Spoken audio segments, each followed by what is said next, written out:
Hello everyone, my self Dhananjay Gautam. तो मैं इस वीडियो में मेंस की एक पर्टिकुलर स्ट्रेटजी क्या हो सकती है कि आप ये जानें। अगर प्रीलिम्स आप इस साल का दे भी रहे हैं तो मेंस को साथ में किस तरीके से कवर किया जाए। ठीक है, और ताकि ज़्यादा उसमें टाइम भी ना लगे, बहुत कम टाइम में हो जाए और आपको एग्जैक्टली पता रहे कि जब आपका प्रीलिम्स निकलेगा तो मेंस के जो पीरियड है प्रीलिम्स और मेंस के बीच में, वो दो महीने हैं, उन 2 महीने को आप कैसे मैनेज करोगे, ये अभी से आपके माइंड में क्लैरिटी होनी चाहिए। अब वो क्लैरिटी का क्या फ़ायदा है? क्लैरिटी का ये फ़ायदा है कि जब आप प्रीलिम्स के पहले एग्जैक्टली जानते हो कि मुझे मेंस के पीरियड में ये करना है और you have already covered mains, मतलब मेंस का पूरा लेखा जोखा जितना भी सिलेबस है वो ऑलरेडी आपने एक बार एक्सप्लोर कर रखा है पॉइंट वाइज, तो आप प्रीलिम्स देने में काफ़ी कॉन्फिडेंट फील करते हो। आप बताओ कि करते हो कि नहीं करते हो? क्योंकि लास्ट टाइम पे मेरे पास इतनी ज़्यादा क्वेरीज आई थी कि सर हमारा मेंस प्रिपेयर्ड नहीं है अच्छे से, हमें प्रीलिम्स देना चाहिए कि नहीं देना चाहिए। तो ये डिलेमा में ना कुछ दिन की पढ़ाई रह जाती है, आदमी जो अपने ऑप्शनल पे ओवर फोकस करने लग जाता है लास्ट के टाइम पे।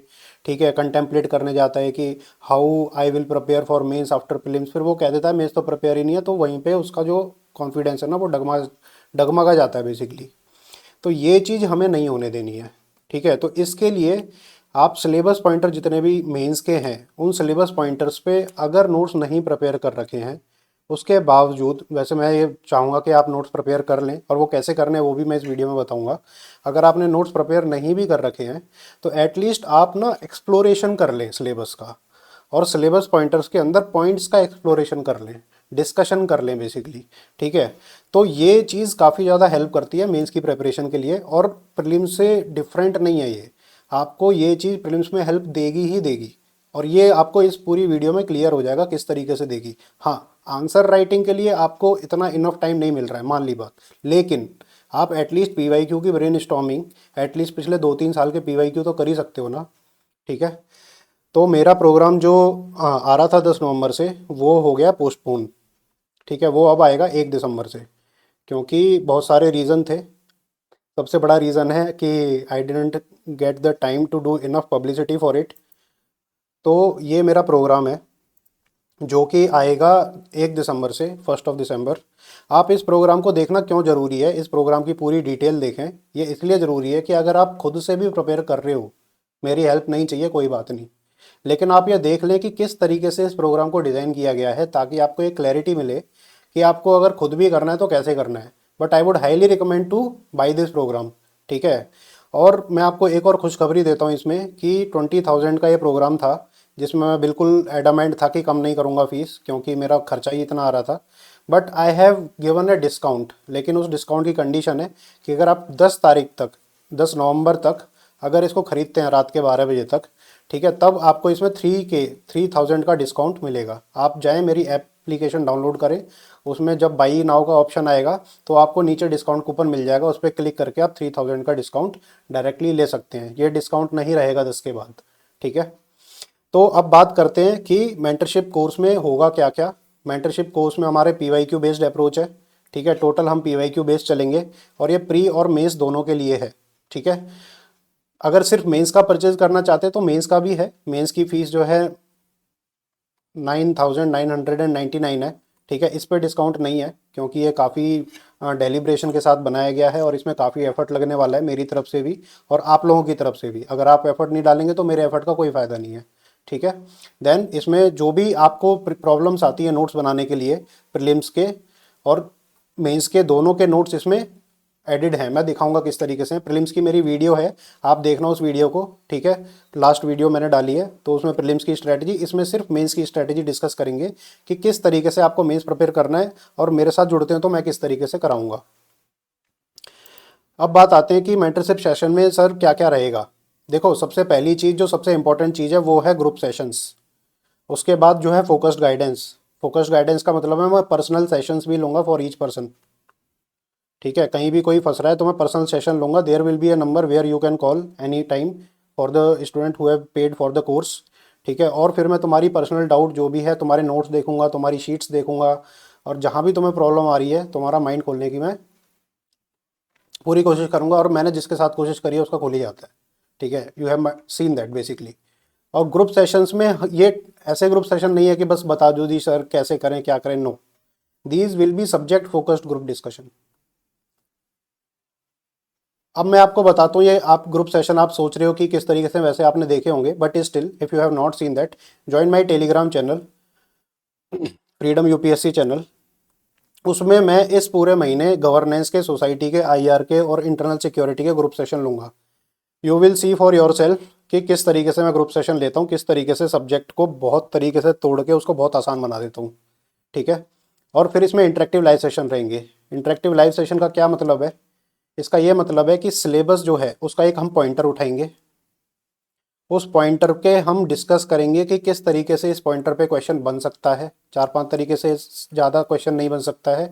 पीवाईक्यू उसके देखेंगे किस तरीके से पीवाईक्यू आए हुए हैं। Then we will try to make notes out of it.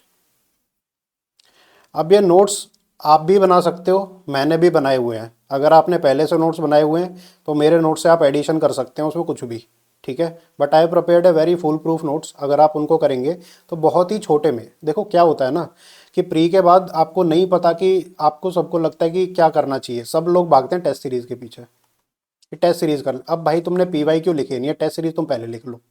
और टेस्ट सीरीज लिख भी क्यों रहे हो, कोई और चेक करेगा, और जो कोई और चेक कर रहा है वो तुम्हारे जितना कैपेबल भी नहीं है।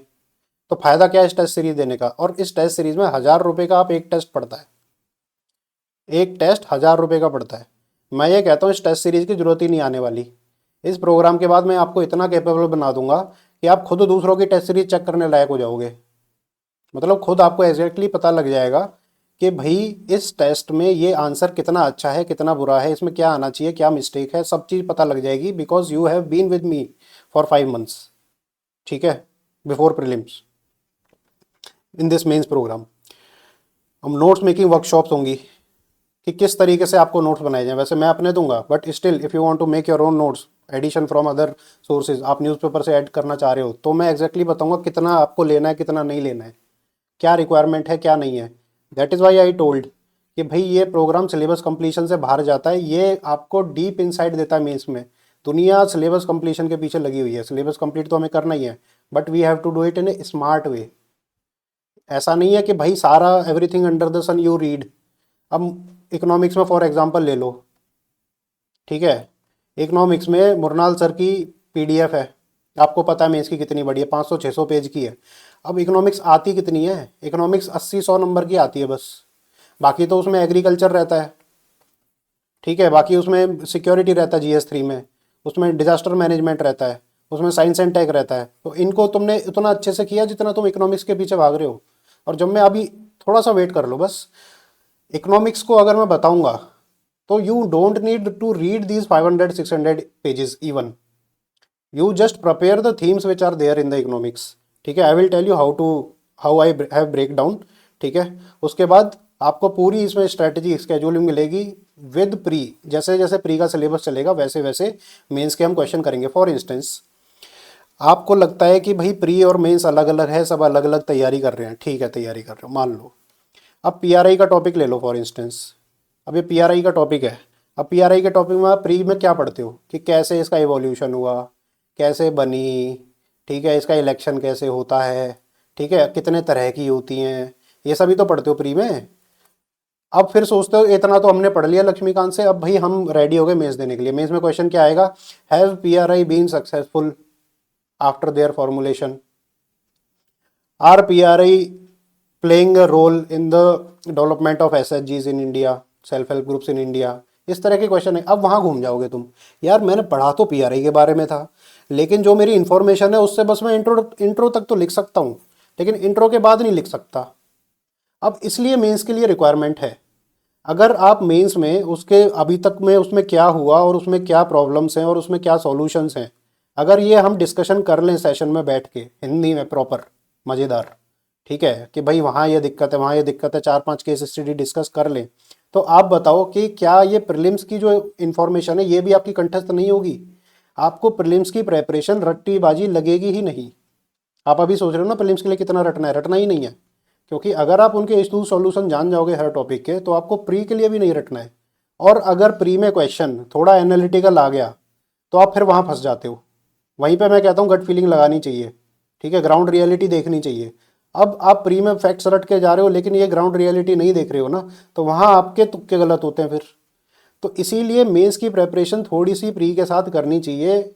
उससे क्या है, हमारी एनालिटिकल स्किल डेवलप होती है, सोचने समझने की ताकत डेवलप होती है। उससे हमारे प्रीलिम्स में जो तुक्के मारते हैं ना, जो गट फीलिंग लगाते हैं, जो इंटेलिजेंट गेस मारते हैं, वो सही होने के चांसेस बढ़ जाते हैं। ठीक है। उसके बाद PYQ booklets and detail notes. अब ये नोट्स आपको मार्केट में बहुत जगह मिल जाएंगे। ठीक है, पीवाईक्यू बुकलेट भी मिल जाएंगी एंड डिटेल नोट भी मिल जाएंगे, but they are not structured as if it comes in mains. For instance मैं अपनी बात बताऊं तो मैंने 6 मेंस दिए हैं एंड आई एग्जैक्ट, और 2 इंटरव्यू दिए हैं। अब नहीं निकले मेंस, ठीक है, और इंटरव्यू नहीं निकले मेरे मेंस में, कुछ सब्जेक्ट में मार्क्स कम थे लेकिन डिफरेंट डिफरेंट ईयर्स में थे। And the second thing is you don't know the exact reason of it. ठीक है, but given the knowledge, I have experience of 8 years in this particular field, more than 8 years, let's say 9 years. ठीक है, now in 2014। अब 9 साल के experience को झोंक के जब मैं नोट्स बनाऊंगा तो they will be very crisp and very detailed notes. ठीक है, आपको अभी आइडिया लग जाएगा, मैं दिखाऊंगा इसमें आगे, देखना। तो मेंस स्केड्यूल किस तरीके से चलेगा ये देखो। पहले हम जैसे प्री का स्केड्यूल था उसी के साथ हम चलेंगे। GS2 में ये 4 चीज़ें हम दिसंबर तक ख़त्म कर लेंगे सारा, विद डिस्कशन प्री का भी पॉलिटी सारा कंप्लीट कर लेंगे। Then as the economy goes, ठीक है, तो इकोनॉमी हम GS3 जो है वो कवर करेंगे उसके बाद, क्योंकि ये फैक्ट इंटेंसिव है और ये जो इन्फॉर्मेशन आप मेंस में लोगे ये आपकी प्री में डायरेक्टली हेल्प करने वाली है। ठीक है। हाँ, एथिक्स आपको हेल्प नहीं करेगी ज़्यादा, सोसाइटी हेल्प नहीं करेगी, लेकिन ये ज्योग्राफी, एंशिएंट इंडिया मैंने बाद में इसीलिए डाला है क्योंकि उस टाइम प्री में हमारा हिस्ट्री का पोर्शन चलेगा प्री के बैच में। ठीक है, और आप इस तरीके से भी खुद से भी कर सकते हैं। ठीक है, फिर हम ऐसे में थोड़ी बहुत डिस्कशन लेंगे। अब आपको लगता है कि एथिक्स हम फरवरी के पीरियड में करें और उससे नुकसान तो नहीं होगा। देखो, there are only 5-6 sessions which I will take in ethics. अब इन एथिक्स के सेशन में आपको ये नहीं है पूरी एथिक्स पढ़नी होगी उस टाइम पे, नहीं। इसमें यह है कि what comes in mains and how you have to prepare for ethics, that will be very much clarified to you. ठीक है, डर खत्म हो जाएगा आपके अंदर से पूरा। अब कैसे होगा ये, देखो, सबसे पहला जो है, तुम्हें यही नहीं पता कि पेपर में आ क्या रहा है और कितना आ रहा है। मैंने 10 ईयर पीवाईक्यू की लिस्ट बनाई है और उन्हें टॉपिक्स में, थीम्स में डिवाइड किया है। ठीक है, और उन टॉपिक्स में से नंबर ऑफ क्वेश्चन कितने आए हैं ये देखा है डिफरेंट डिफरेंट ईयर्स में। अब आपको इसमें पता लगेगा कि ज़्यादातर लोग फंडामेंटल राइट पे फोकस करते हैं, लेकिन comparison of Indian constitution with other democracy ज़्यादा आ रहा है। यहाँ से आपको क्या क्लैरिटी मिली, यहाँ से आपको ये क्लैरिटी मिली कि भाई ये इंपॉर्टेंट टॉपिक है, इस पर बहुत ज़्यादा फोकस करना है। लगभग हर साल क्वेश्चन आ रहा है, 10 साल में 7 बार पूछ चुके हैं ये लोग। ठीक है, फेडरलिज्म का क्वेश्चन है, ये कितनी बार आ रहा है। अब आपको क्या है कि गवर्नर गवर्नर गवर्नर गवर्नर, दुनिया भर के लोग गवर्नर गवर्नर कहते हैं। अब गवर्नर में एक क्वेश्चन आया है बस, 10 साल में एक क्वेश्चन। अब गवर्नर के आप फैक्टर रट रहे हो, उसके एग्जाम्पल रट रहे हो, कौन से गवर्नर ने क्या कर दिया, कैसे क्या हो गया। हाँ, गवर्नर प्री के लिए इंपॉर्टेंट है, but is it important for means? Not that important, right? But you should know about it at least to right A 250 word answer. 250 word का आंसर लिखने के लिए इतना पता होना चाहिए आपको। और इतना पता होने के लिए सिर्फ इतना ही पता कराऊंगा मैं। ऐसा नहीं है गवर्नर पे आपको मैं लेक्चर दे रहा हूँ 10-10 घंटे के, ना, जैसे कोचिंगों में चलता है। ठीक है, तो ये डायरेक्शन आपको मेंटरशिप प्रोग्राम में मिलेगी। ठीक है, मैं क्लैरिफाई करूंगा कि ये हिंदी मीडियम के लिए है कि नहीं, और जो है, जो अभी तैयारी शुरू कर रहे हैं उनके लिए है कि नहीं। ठीक है, पहले पूरी बात सुन लो। ऐसे ही पार्लियामेंट, ठीक है, स्पीकर से 2 क्वेश्चन आए हैं, but speaker is still important. Justice delivery system, ये बहुत बढ़िया हम करेंगे कि भाई क्या क्या प्रॉब्लम है हमारी जुडिशरी में, क्या क्या हम कमिटीज़ के सॉल्यूशन लिख सकते हैं, बहुत सारी चीज़ें हैं। तो ये सारा पॉलिटी का मैं एज एन एग्जाम्पल बता रहा हूँ आपको। ऐसे ही गवर्नेंस के टॉपिक्स हमने डिवाइड करे हुए हैं। ठीक है, अब पॉलिटी के इतने सारे क्वेश्चन है, यस, नो डाउट। अब देखो पीआरआई कितना इंपॉर्टेंट है, लेकिन आप प्री के लिए कितना पढ़ते हो, बस क्या क्या क्या क्या पढ़ते हो। लेकिन क्यों, कैसे, अगर आप पढ़ोगे तो ना कि यहाँ हेल्प होगी आपकी, प्री में भी हेल्प होगी। ठीक है, इलेक्शंस में 5 क्वेश्चन आ रहे हैं, आपको वोटिंग बिहेवियर वगैरह चैप्टर छोड़ ही देते हो। ठीक है, लेकिन उसमें क्या क्या नेशनल पार्टी, स्टेट पार्टी में क्या क्या इंपॉर्टेंस है ये आपको पता होना चाहिए। और उस जो डायनामिक्स है उस पर इलेक्शन में कैसे क्वेश्चन बन रहे हैं। ठीक है, RPA is very important topic, 3 question आए हुए हैं। ठीक है, similarly NGO, self help group, pressure group, अब सब क्या करते हैं कि सबके सिमिलर टाइप के आंसर लिख के आते हैं, सबके सिमिलर टाइप के सॉल्यूशन। इनके जो नुआंसेज हैं, 2-3 नुआंसेज हैं बस, ज़्यादा नहीं है। थोड़े थोड़े अंतर लिख के आना, आपके नंबर इंक्रीज होंगे। ठीक है, फिर गवर्नमेंट पॉलिसी या इंटरवेंशन, ये करंट अफेयर का है, इसको हम अलग से देखेंगे कि इसको कैसे कवर करा जाए। ठीक है, then social justice and IR, इसमें भी मैंने डिवाइड कर रखा है कि कहाँ कौन से सेक्टर से सबसे ज़्यादा क्वेश्चन आते हैं। अब पॉवर्टी एंड हंगर, अब पॉवर्टी एंड हंगर को आपको पढ़ने की क्या ज़रूरत है, आप इसको पढ़ते हो और रट्टाफिकेशन मारते हो। देखो पॉवर्टी हंगर कोई कुछ भी है उसका पहले तो रीज़न पता होना चाहिए, डेफिनेशन पहले तो कि डेफिनेशन क्या है। अब डेफिनेशन में बहुत सारा हंगर इंडेक्स फलाना ढिकाना दुनिया भर का, ठीक है। फिर उसका क्या मतलब 5 उसके रीज़न है कि क्यों है ये इंडिया में, हिस्टोरिकल रीज़न, पॉलिटिकल रीज़न, फलाना ढिकाना, ठीक है। फिर उसके 5 जो है क्या सॉल्यूशन हो सकते हैं, 5 ऐसी कोई गवर्नमेंट पॉलिसी बताओ जो गवर्नमेंट अप्लाई कर रही है, ठीक है। और फिर वे फॉरवर्ड लिख दो। Solution is not way forward, way forward is what has been applied tested but still we can move ahead with something new which is policy recommendation that you might have, ठीक है। Way forward बताओ। उसके बाद आप conclusion लिखो। Conclusion कितने तरह के कंक्लूजन होते हैं, 10 तरह के। इंट्रोडक्शन होते हैं 10 तरह के, किस टाइप के क्वेश्चन में किस टाइप का इंट्रोडक्शन ज़्यादा सूट करेगा, ठीक है। अब फॉर एन एग्जांपल ले, फैक्ट बेस्ड इंट्रोडक्शन होता है, ठीक है, कोट बेस्ड इंट्रोडक्शन होता है, डेफिनेशन बेस्ड इंट्रोडक्शन होता है, ठीक है। उसके बाद बहुत और तरह के होते हैं, कंटेक्स्ट बेस्ड इंट्रोडक्शन होता है कि क्या कंटेक्स्ट है, फिर करंट अफेयर बेस्ड इंट्रोडक्शन होता है। तो कौन से में किस तरह का सूट करेगा, ये सारे टाइप के इंट्रोडक्शन कंक्लूजन आपको सिखाए जाएंगे इस प्रोग्राम में। सिमिलरली कंक्लूजन भी कई तरह के होते हैं, आपको ये नहीं मालूम होगा। सब क्या करते हैं, समरी लिख के आते हैं। टॉपर के भी आप आंसर देखोगे समरी लिख के आ गए आंसर की कि 10 it needs to be done. अभी तो सिंपल कंक्लूजन हो गया भाई, उसमें कुछ मिक्स मसाला डालो, बहुत सारे होते हैं। कोड बेस्ड कंक्लूजन हो गया, ठीक है। तो इससे सिमिलरली फैक्ट बेस्ड कंक्लूजन हो गया, एक प्रोग्रेसिव कंक्लूजन हो गया, एक फ्यूचरिस्टिक कंक्लूजन हो गया, एक स्लोगन बेस्ड कंक्लूजन हो गया, ठीक है। एक हो गया कोट में ही अगर आप नॉर्मल दे रहे हो तो किसी का कोट डाल दो या फिर उपनिषद वगैरह इस तरह के कोट डाल दो।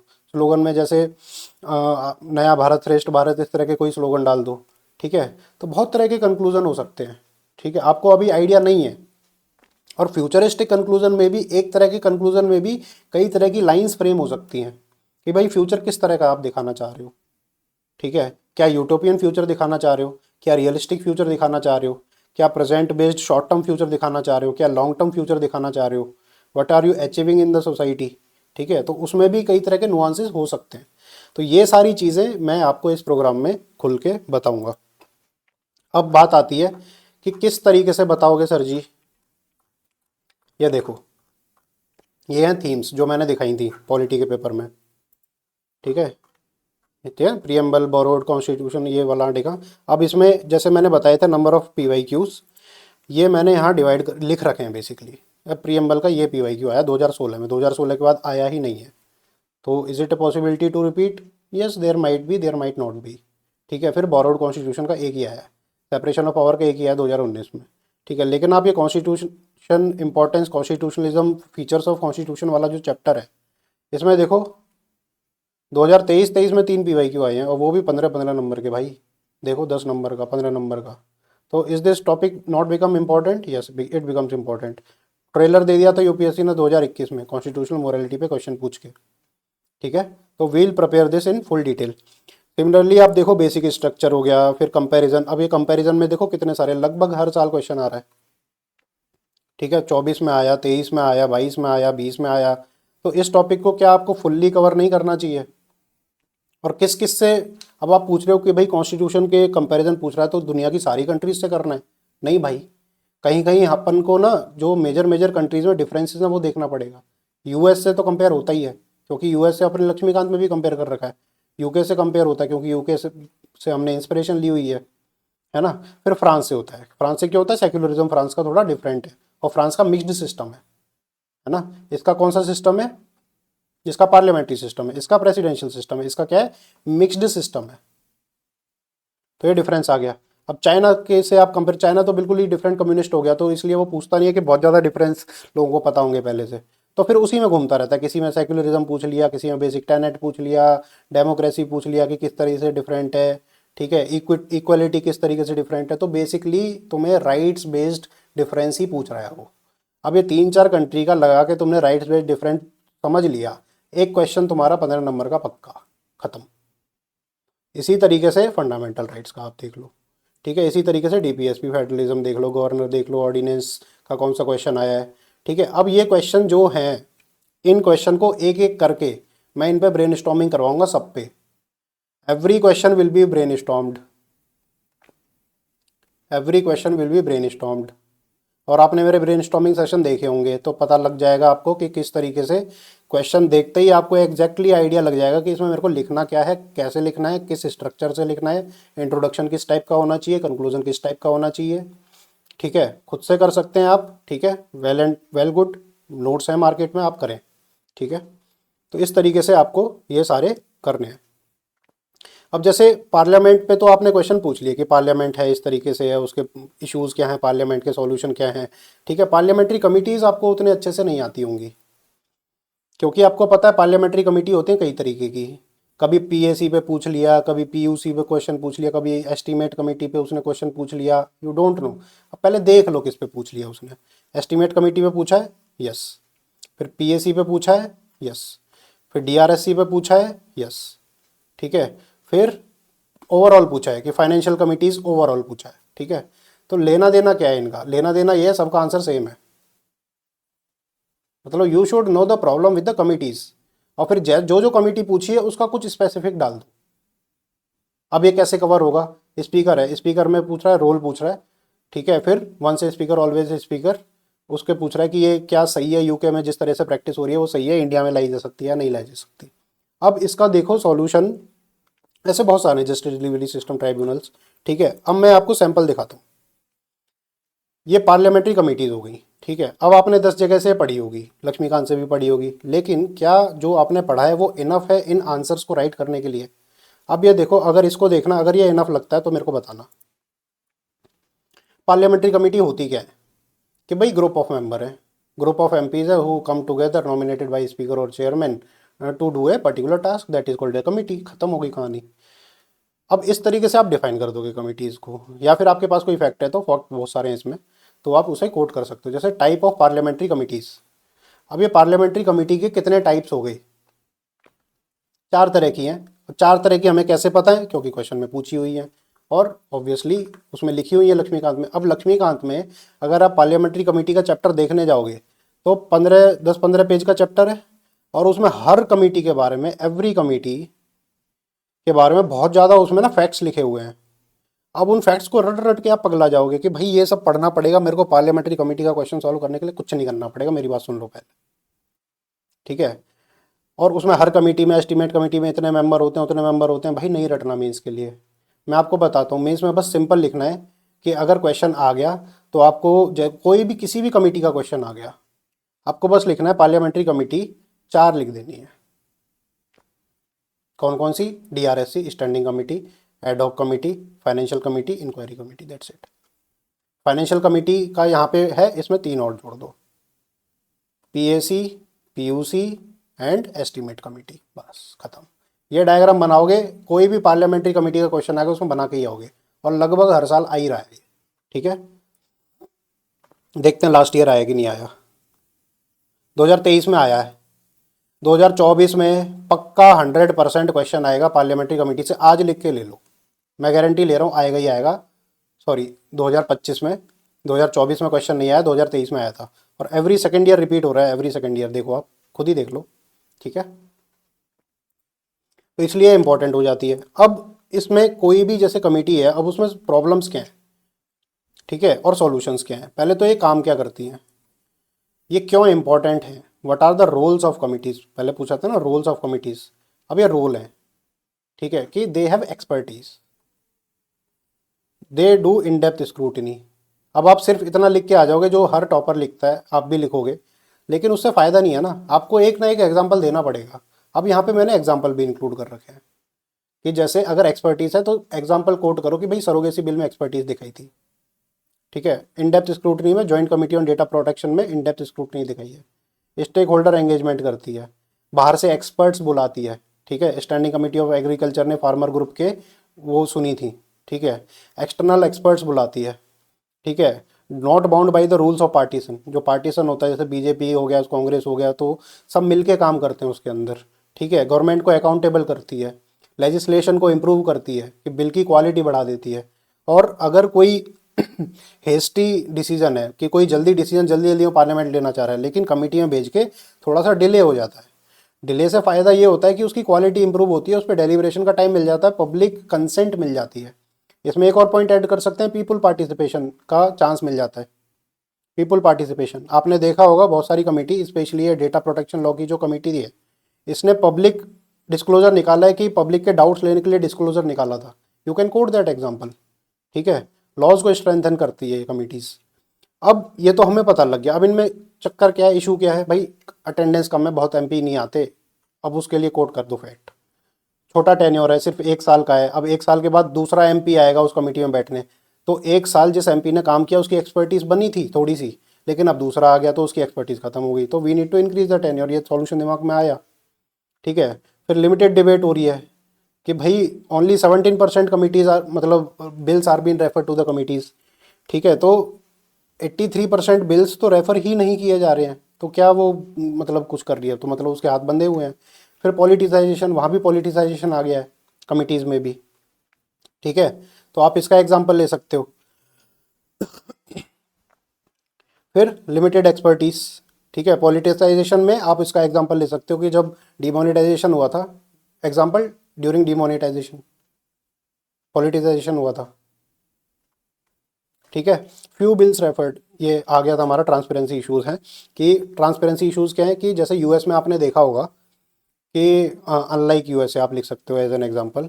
यूएसए में आपने देखा होगा कि बड़े बड़े जितने भी ये सुंदर पिचई वगैरह होते हैं, ये पार्लियामेंट की कमेटी के जा बैठते हैं और वो इनसे डिफ़िकल्ट सवाल पूछते हैं। लेकिन इंडिया में ऐसा क्यों नहीं होता? इंडिया में उस कमिटीज़ के अंदर क्या चल रहा है, किससे क्या सवाल पूछे जा रहे हैं, वी डोंट नो। ठीक है, अब इनको इम्प्रूव कैसे किया जा सकता है, इस तरीके से इम्प्रूव किया जा सकता है। ठीक है, सारे सॉल्यूशन लिखें कि डिस्कशन हमारा टाइम होना चाहिए, इन ये अटेंडेंस हमारी इंक्रीज़ होनी चाहिए, टेन्योर बढ़ना चाहिए, 1 साल से 3 साल होना चाहिए या जो भी है, और एमपी की एक्सपर्टीज़ के हिसाब से उसको कमेटी मिलनी चाहिए, है ना, और एक्सपर्ट इन्वॉल्वमेंट होनी चाहिए, उसको ट्रांसपेरेंट करना चाहिए, उसकी लाइव डिबेट्स आनी चाहिए। तो बहुत सारे पॉइंट्स आप इसमें लिख सकते हो। अब बताओ, ये आपने एक फ्रेमवर्क देख लिया कि कोई भी कमेटी है उसमें ये एक हम थीम बेस्ड सॉल्यूशन डालेंगे, प्रॉब्लम्स डालेंगे। ठीक है, अब क्वेश्चन पे आ जाओ। सिमिलरली अब पार्लियामेंट्री कमेटी सिस्टम है, उसके बारे में पूछ रहा है। अब कुछ नहीं करना, ये आपने इंट्रोडक्शन लिखा, वही जो मैंने बताया था वैसा बॉक्स बनाया आपने। ऑल्दो ये जितने भी पीवाईक्यू हैं, ये पीवाईक्यू के सॉल्यूशन मैंने लिख रखे हैं, और ये पीवाईक्यू के सॉल्यूशन में मैंने कितने सारे एग्जांपल्स डाल रखे हैं, आप ये देख सकते हो। यहाँ से डायरेक्ट एग्जांपल चेपने हैं आपको एग्जाम में। ठीक है, जैसे टाइप्स लिख दिए उनके, वो लिख दी कि वर्किंग कहाँ कहाँ करी है, कौन कौन से केसेस में कितना अच्छा काम किया उन्होंने। ठीक है, पीवाईक्यू है ये, देख लिया एक बार। फिर आगे चले गए अपन, आगे देख लिया। ठीक है, कि इन्फॉर्म डिसीजन मेकिंग कैसे करते हैं, कौन कौन से बिल में उन्होंने काम किया। बैंकिंग सेक्टर रिफॉर्म में एस्टीमेट कमेटी ने बहुत अच्छा काम किया था। ठीक है, फिर मनरेगा रिफॉर्म में पीएससी ने बहुत अच्छा काम किया था, कि जब मनरेगा आई थी तो बहुत ज़्यादा करप्शन होता था, तो कैग रिपोर्ट आई, कैग ने पीएससी को दी, पीएससी ने जो मनरेगा में करप्शन चल रहा था उसको उजागर किया था। ठीक है, smart city mission 2G spectrum case जो हाईलाइट हुआ था, है ना, डिफ़ॉल्ट जो हुआ था, तो वो इस कमेटी ने ही हाईलाइट किया था। तो ये सब रूल्स लिख के आप जो है इसमें कंक्लूजन लिख दोगे, यहाँ पर ख़त्म। ठीक है, तो वो रोल पूछ रहा था बेसिकली, हर कमेटी का क्या रोल है, कैसे उसने मतलब इंस्पायर किया है। सिमिलरली डीआरएससी का क्वेश्चन आ गया। अब सेम चीज़ लिखनी है, बस डेफिनेशन चेंज हो रही है कि भाई 24 डीआरएससी है हमारी।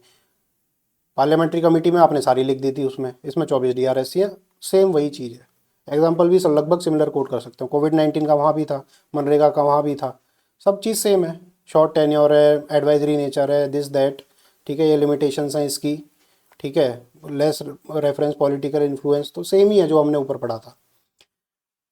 तो इस तरीके से एक पूरा टॉपिक कवर किया जा सकता है। अगर अगली साल मान लो कोई क्वेश्चन आ गया किसी भी एक कमेटी पे, तो अब मेरे को बताओ कि क्या इतना दो दो तीन पन्ने पढ़ने के बाद क्या उस कमेटी का क्वेश्चन आप 15 नंबर का सॉल्व नहीं कर पाओगे? बिल्कुल कर सकते हो। अगर ऐसे ही ब्रेन एक्सरसाइज आपने हर कमेटी के लिए, sorry, her type of question के लिए कर ली, तो आप बताओ कि आप मेंस कॉन्फिडेंट, अगर आप आंसर राइटिंग अभी नहीं भी कर रहे हो, क्योंकि आपको करनी भी नहीं चाहिए अगर आप नए हो तैयारी में, तो क्या आपके एटलीस्ट माइंड में फ्रेमवर्क नहीं बन जाएगा कि अगर बाय द वे क्वेश्चन आया तो मेरे को वो क्वेश्चन इस तरीके से करना है। ऐसे ही स्पीकर में दूसरा टॉपिक है, मैंने एग्जांपल 2 टॉपिक का लिया है कि पहले स्पीकर का देखा कि भाई कौन कौन से आर्टिकल्स हैं, क्या क्या ये करता है, फिर अपने रूल्स देख लिए स्पीकर के कि भाई स्पीकर में ये रोल है। अब कई लोग कहते हैं कि स्पीकर में इंस्टेंसेस नहीं आते हमारे पास, भाई इंस्टेंसेस मैंने डाल रखे हैं, किसी नोट्स में नहीं मिलेंगे, मैंने डाल रखे हैं कि सुमित्रा महाजन ने ये किया था। ठीक है, 2-3 एग्जाम्पल भी अगर आपको आते हैं ना स्पीकर के क्वेश्चन में, तो 2-3 एग्जाम्पल ही बहुत है। मीरा कुमार ने कुछ ये किया था, फिर रवि रे ने कुछ पब्लिक गैलरी को ओपन किया था पार्लियामेंट की। ठीक है, तो ये स्पीकर के रूल्स आ गए, ये स्पीकर अच्छे हैं। फिर इश्यूज़ क्या हैं स्पीकर के, कि भाई ये सब इश्यूज़ हैं कि कमेटी को बाईपास कर देते हैं, पार्टिसिपेट कर देते हैं। क्या एग्जाम्पल है, ये एग्जाम्पल है। ठीक है, मनी फॉर वोट स्कैम का एग्जाम्पल दे सकते हो। मनी बिल को आधार बिल में उसने डाल दिया। ठीक है, कि वो तो होलोहान की गाइडलाइन को प्रॉपरली फॉलो नहीं किया जा रहा है। तो these examples you can quote. And there are also recent examples, जैसे स्पीकर ने जब महाराष्ट्र असेंबली बनी थी, ठीक है, तो स्पीकर ने पार्टीशन रोल प्ले किया था। ठीक है, तो उसे भी आप एग्जाम्पल ले सकते हो। अब सॉल्यूशन क्या है इसका, once a speaker always speaker, is the solution? Yes, solution है, यूके मॉडल पे कर सकते हो। फिर इसके कई सारे और सॉल्यूशन है, जैसे कि ट्रांसपेरेंसी इंक्रीज करनी है। ट्रांसपेरेंसी कैसे इंक्रीज करनी है, कि जो भी डिबेट्स हो रही हैं वो सारी पब्लिक के पास जाएं। ठीक है, फिर इसमें जो मेजर बिल्स हैं उनके रिव्यू होने चाहिए। जैसे कि स्पीकर का रोल क्यों इंपॉर्टेंट हो जाता है, क्योंकि टेबल जो बिल हो रहा है उस पर तो वो ज़बरदस्ती फोर्सफुली वोटिंग कराता है। अगर बिल सारे डीआरएससी के पास चले जाएंगे तो स्पीकर का रोल यहाँ पे कम हो जाएगा। यस, कम हो जाएगा। अब स्पीकर पार्टीशन क्यों रहता है, पार्टीशन इसलिए रहता है क्योंकि उसे खतरा रहता है अपनी सीट जाने का, because he still belongs to the party, so he should resign. If he doesn't resign, at least give him security for another term. एक टर्म की सिक्योरिटी मिलनी चाहिए उसको, कि एक बार तुमने स्पीकर बना दिया तो इसका मतलब ये है कि वो अगले बार पार्लियामेंट में आएगा ही आएगा। उसके लिए सीट फिक्स रखो। अगर सीट फिक्स लोकसभा में नहीं रखनी है तो राज्यसभा में रखो। ठीक है, ताकि वो पार्टीशन बिहेवियर ना करे। ठीक है, उसको लाइब्रेरी का सपोर्ट, रिसर्च सपोर्ट मिलना चाहिए। ठीक है, फेयर प्रैक्टिस फॉलो करनी चाहिए, फलान ढिकान दुनिया भर का। तो इस तरीके से आप जो है अपने आंसर्स इजीली लिख सकते हो। ठीक है, ये आपने स्पीकर का देख लिया। अब स्पीकर के पीवाईक्यू देख लो, कि जो भी पीवाईक्यू आए हैं, पहला PYQ, second PYQ with solution मैंने दे रखे हैं। ठीक है, अब बताओ इस कोड को पढ़ने के बाद क्या ये पीवाईक्यू, अगर ये आंसर ना भी देखो तो आप कर सकते हो, फिर भी मैंने उसके आंसर जो हैं बनाए हैं प्रॉपरली हर पीवाईक्यू के पिछले 10 ईयर्स के। और 10 years PYQ I have made the solutions, and those are solution which are rich in examples, which are rich in facts and current facts, because I have made them current. पुराने नहीं हैं, अभी बना रहा हूँ बिल्कुल बैठ के।